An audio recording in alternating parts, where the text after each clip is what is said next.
Hello everyone, hi, I'm Mamta Shukla this side. Today we'll be covering sums related to cost of capital.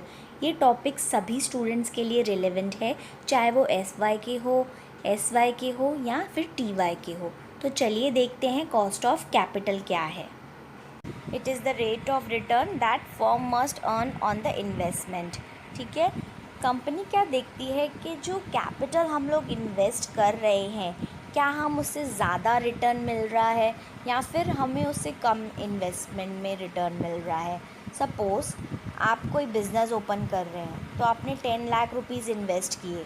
तो 10 lakh invest करते हो, जो भी cost bear किया है आपने, तो आप क्या सोचोगे, आपको ज़्यादा रिटर्न मिलना चाहिए कि आप सोचोगे कि नहीं 10-11 लाख हमने खर्चा किया है, हमको 2 लाख आया तो भी चलेगा. नहीं, आप हमेशा सोचेंगे कि हमने इतना दिया है, इतना इन्वेस्ट किया है, इतना खर्चा किया है, तो ऑफ़कोर्स आप उसका अच्छा रिज़ल्ट पाना चाहेंगे और सोचेंगे कि हमको इससे ज़्यादा रिटर्न मिलना चाहिए. दूसरी चीज़ जो कंपनी देखती है कि कॉस्ट ऑफ कैपिटल में कंपैरिजन करने बहुत आसान हो जाता है.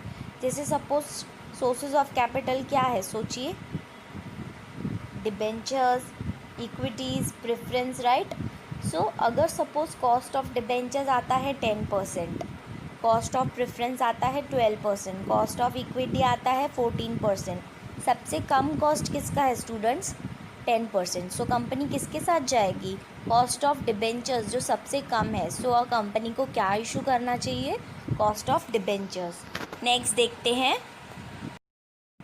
Cost of capital further divide होता है कॉस्ट ऑफ डिबेंचर्स में, कॉस्ट ऑफ प्रेफरेंस शेयर्स में, कॉस्ट ऑफ इक्विटी में.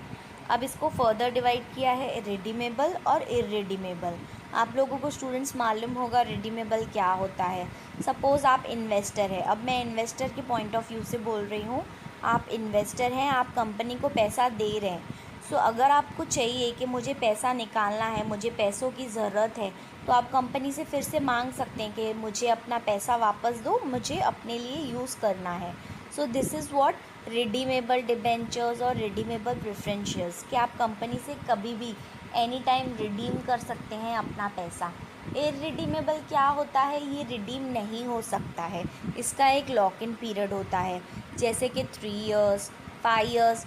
सो ये टाइम पीरियड कंपल्सरी है, इसके पहले आप नहीं निकाल सकते हैं. ये कंपनी डिसाइड करती है कि 3 ईयर्स तक आपका पैसा जो है कंपनी के पास रहेगा और इसको आप बीच में नहीं निकाल सकते.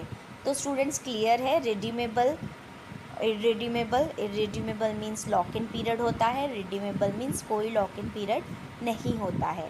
नेक्स्ट देखो, कॉस्ट ऑफ इक्विटी है. Cost of equity is divided into equity, normal equity and retained earnings. Normal equity आप सब जानते हैं, इक्विटी शेयर होल्डर्स क्या होता है इक्विटी. और रिटेन अर्निंग्स क्या होता है? जो कंपनीज अपने पास रिटेन करके रखती है, अपने पास सेव करके रखती है, सो उसको बोला जाता है रिटेन अर्निंग्स. वो सेविंग्स को भी यूटिलाइज़ कर सकती है फिर से कैपिटल में. ठीक है, बहुत बार कंपनीज क्या करती है, बाहर से पैसा नहीं उठाती है और जो रिटेन अर्निंग्स है, सेविंग्स है, उसको क्या करती है, in the form of capital use करती है. नेक्स्ट देखते हैं, देखिए कॉस्ट ऑफ डिबेंचर्स में इररिडीमेबल, रिडीमेबल होता है at par, at discount, at premium. ठीक है, जब हम सम्स देखेंगे तो हमको ज़्यादा समझ में आएगा ये चीज़ क्या है. तो सपोज़ फॉर एग्ज़ाम्पल मैं देती हूँ आपको, 100 रुपीज़ फेस वैल्यू है. ठीक है, तो सम में दिया गया है डिस्काउंट, तो हमको क्या करना है, सपोज़ 10 रुपीज़ है, सो 100 माइनस 10 करेंगे तो कितना आएगा, 90, राइट. और अगर प्रीमियम दिया है सम में और 10 रुपीज़ प्रीमियम है, तो फेस वैल्यू सपोज़ 100 है, तो हम प्रीमियम होगा तो क्या करेंगे, प्लस. तो कितना हुआ, 100 प्लस 10, 110. तो ये चीज़ ध्यान में रखनी है, अगर डिस्काउंट है तो हमको माइनस करना है और अगर प्रीमियम दिया है तो हमको प्लस करना है. रिडीमेबल हो चाहे इररिडीमेबल हो, दोनों में हमको यही चीज़ करनी है.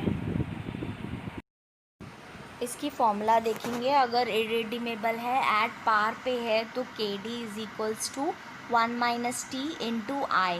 के डी क्या है, कॉस्ट ऑफ डिबेंचर्स. ठीक है, 1 minus T, T means tax, into I means interest, debenture holders को हमको इंटरेस्ट देना होता है। अब ये फॉर्मूला के पीछे मैं आपको लॉजिक बताती हूँ क्या है। सपोज़ आप लोन ले रहे हैं, कोई भी लोन है, सपोज़ होम लोन है, तो आपको टैक्स बेनिफिट होता है, राइट, आपको इनकम टैक्स में बेनिफिट होता है। उसी तरह से कंपनी अगर लोन ले रही है, डिबेंचर्स ले रही है, सो 1 - T मीन्स उनको टैक्स में बेनिफिट मिलने वाला है, ठीक है, इनटू क्या करेंगे, इंटरेस्ट जो हमको डिबेंचर होल्डर्स को देना होता है। तो हम लोग एक सम कर लेते हैं जल्दी से। एग्जाम्पल दिया हुआ है मैंने नीचे। Company has issued debentures worth ₹10 lakh of par value of ₹1,000.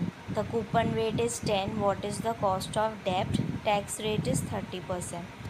अब फॉर्मूला हम क्या यूज़ करेंगे, KD = 1 - T इंटू आई। 1 - T कितना दिया गया है, 30%, ठीक है। तो कितना हो गया, 1 - 30% को क्या करेंगे हम, डिवाइड बाय 100 करेंगे। सो 1 - 0.3 कितना होता है, 0.7 होता है, राइट। इसको क्या करेंगे, इंटरेस्ट कितना दिया है, the coupon rate is 10%, so into 10% into 0.10 कितना आ जाएगा, फिर से इसको 100 से इंटू कर लेंगे तो 7% आ जाएगा, ठीक है। बहुत ही ईजी सम है, आप कैलकुलेट करके देख लीजिए। Cost of irredeemable debentures issued at premium और डिस्काउंट, इसकी फॉर्मूला क्या रहेगी, 1 - T into I divide by net proceed. Same formula है, सिर्फ इसमें हमको क्या करना है, डिवाइड करना है, नेट प्रोसीड से डिवाइड करना है। जैसे मैंने आपको बताया था, अगर प्रीमियम है तो प्लस करना है और अगर डिस्काउंट है तो माइनस करना है। नेट प्रोसीड ऑफ डिबेंचर्स देखिए मैंने दिया हुआ है, face value plus premium minus discount minus flotation cost.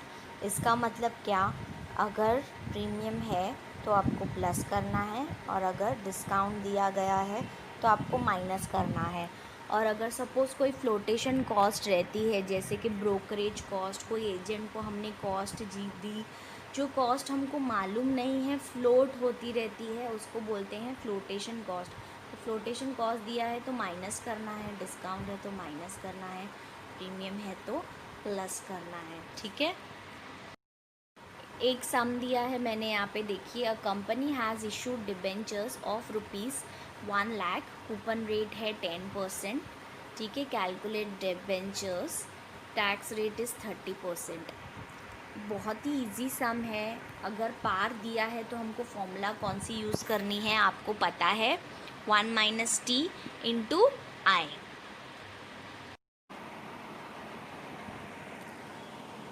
Eight par कैसे कैलकुलेट करेंगे, 1 - T इंटू आई, जो हम लोगों ने पहले कैलकुलेट किया था बिल्कुल वैसे ही, 1 - T इंटू आई। 1 - T क्या है, 1 - 0.3 इंटू 0.10, ठीक है।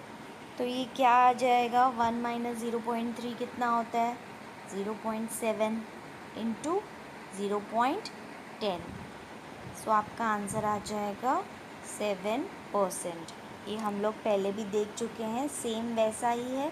तो पार के लिए सिर्फ 1 - T इंटू आई फॉर्मूला यूज़ करना होगा students.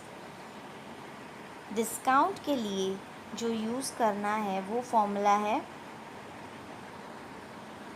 1 - T into I divide by net proceeds. अब 1 - T क्या है, सेम वैसे ही होगा, 1 - 0.3 इंटू, अब आए हम लोग कैसे कैलकुलेट करेंगे, 1 लाख का 10%, कैलकुलेटर में कैलकुलेट करके देख लीजिए। 1 लाख का 10% कितना होता है स्टूडेंट्स, 10,000, राइट, 10,000। सो इसका आंसर आ जाएगा 0.7 इंटू 10,000, डिवाइड करेंगे तो नेट प्रोसीड्स आ जाएगा। नेट प्रोसीड्स में अब कैसे करना है, डिस्काउंट है तो मैंने बोला था माइनस करना है, प्रीमियम है तो क्या करना है, प्लस करना है। सो 1 लाख माइनस 10%, मतलब 1 लाख का 10% होगा 10,000, ठीक है। सो 1 लाख माइनस 10,000 कितना आ जाएगा, 90,000, ठीक है। सो डिनोमिनेटर में क्या आएगा, 90,000। अब ऊपर वाले कैलकुलेशन को आप देखिए, न्यूमरेटर को 0.7 इंटू 10,000 कितना होता है, 7,000 डिवाइड बाय 90,000। इसको आप कैलकुलेट कर लीजिए तो आपका आंसर आ जाएगा 7.7%। क्लियर है स्टूडेंट्स। नेक्स्ट, प्रीमियम को कैसे कैलकुलेट करेंगे, सेम वैसे ही 1 माइनस 0.3 इंटू आई कैसे निकाला था हमने, 1 लाख का 10% कितना होता है स्टूडेंट्स, 10,000, ठीक है। तो 7,000 न्यूमरेटर में आएगा। नेट प्रोसीड्स कैसे निकालेंगे, 1 लाख का 10% प्रीमियम बोला गया है, 1 लाख का 10% होता है 10,000। अब जब प्रीमियम है तो क्या करेंगे, प्लस करेंगे, प्लस 1 लाख, ठीक है। कितना आ जाएगा, 1 लाख 10,000, ठीक है। 7,000 डिवाइड बाय 1 लाख 10,000, आपका आंसर आ जाएगा 6.36%। अगर आपको नहीं समझ में आ रहा है तो रिवर्स करके एक बार देख लीजिए, बहुत ही इजी कैलकुलेशन है, एक बार दोबारा वीडियो को देख लीजिएगा। Thank you everyone.